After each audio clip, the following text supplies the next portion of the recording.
Sony announced the Ghost of Tsushima's director's cut, and people are not happy about having to pay for the PlayStation 5 version. They're okay with paying for the extra content. You know, it's $20 overall, but it's an extra $10 if you upgrade to the PlayStation 5 version. And they are not happy with what you get from the PlayStation 5 version. So what do you get from the PlayStation 5 upgrade? Dynamic 4K resolution targeting 60 frames per second. That's the way Sucker Punch put it. Haptic feedback, adaptive triggers, Japanese lip sync. Do you think the people who added these features for the PlayStation 5, whoever worked on it, do you think they shouldn't be paid? Do you consider this the equivalent of getting a nail in your tire, taking it to Discount Tires, and then replacing it for free? If you had the PlayStation version of this game, straight up, no additions, anything like that, no upgrades of any kind, and then a team of devs decided to include these additions to your copy of the game, would you not pay them for their work?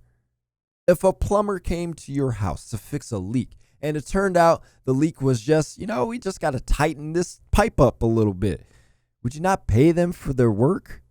They at least had to drive there. They worked on these things. They added new additions for a brand new console that has all these cool features, haptic feedback, adaptive triggers. Don't you want that stuff? Like, if you have the PlayStation 5, wouldn't you want the console to actually take advantage of this stuff? Wouldn't you want Ghost of Tsushima to take advantage of these things since they're there? Sure, you didn't ask for it. That's great. You didn't ask for it. No, but you don't want to pay for it. If this were on Xbox, you'd be able to get this with smart delivery. But you'd still probably have to pay $30. You got to work it out on the back end. And in fact, you'd probably have to pay $30 for the Xbox One version because you get that free upgrade, right? And then you complain about not having enough in the Xbox One version because you'd have to pay $30 for that. Like, at the end of the day, the devs need to get paid. I have believed the lie also, and I was recently corrected by my colleagues and other development contacts. The truth of the matter is, yes, publishers are in it for the profit. They are publicly traded companies. They are trying to make as much profit as possible. That is their job. That is the truth. But they are legitimately trying to keep up with inflated costs. Truth of the matter is, everything has gone up in price. Games have stayed the same. Now, publishers and developers have figured out how to get around that. Hence what we're seeing right now with the director's cut.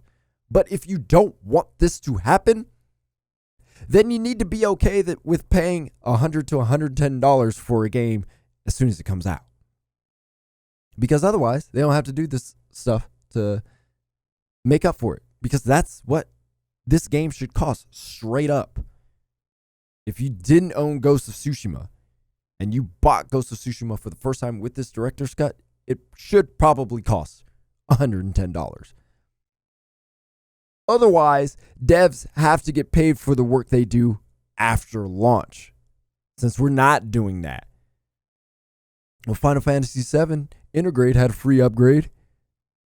It was a resolution enhancement. That's already in line with what Sony and Microsoft have been doing. If you want the resolution enhancement, most of the time you get the upgrade. Other publishers have done, you have a limited time to get the upgrade. But most people, if it's just a resolution enhancement, you get it for free. That's probably the equivalent to your internet technician increasing your internet speed. Like, it doesn't really take that much. Ghost of Tsushima includes extra controller programming and animation changes. It takes a little bit more work. There's a little bit more programming involved with that.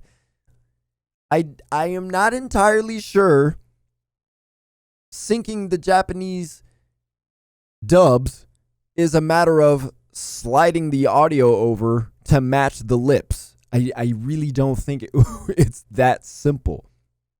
It looks like Based on what I've said, I haven't played Ghost of Tsushima. So I looked up what these dubs look like on YouTube, and it looks like there's actually some motion missing out of the lips. And in comparison to what they showed, at least in that short little snippet, there's a little bit more lip motion going on, which means they had to go back in and at least reanimate, maybe not have to re-rig, but reanimate those lips. That's a lot of lips to reanimate. So if that you had to do that, yeah, they should get paid for that. Well, who says the money's going to go to the developers? You know what? You're right. We don't know. We don't know. But at least cover the cost of development. Start there. Devs should get paid. I think it's okay to say that. And in this case, they're adding more features for the PlayStation 5. It's $10. It's a little less expensive than a movie ticket, and it was probably more work. I'm talking about in totality to get all of this together. They're probably undercharging for the PlayStation 5 upgrades, honestly. Like, if we're really thinking about it, the games are so under what they should be costing. You look at this, $10 for all this? That's a lot of features over the course of a very long game to add, plus some. Pay the $10. It's not the end of the world. Hey, thanks for watching. If you like this video, check out the full episode of First Person Perspective on Gaming Trend Videos. Each episode airs every Sunday, and you won't have to wait until these episode clips upload.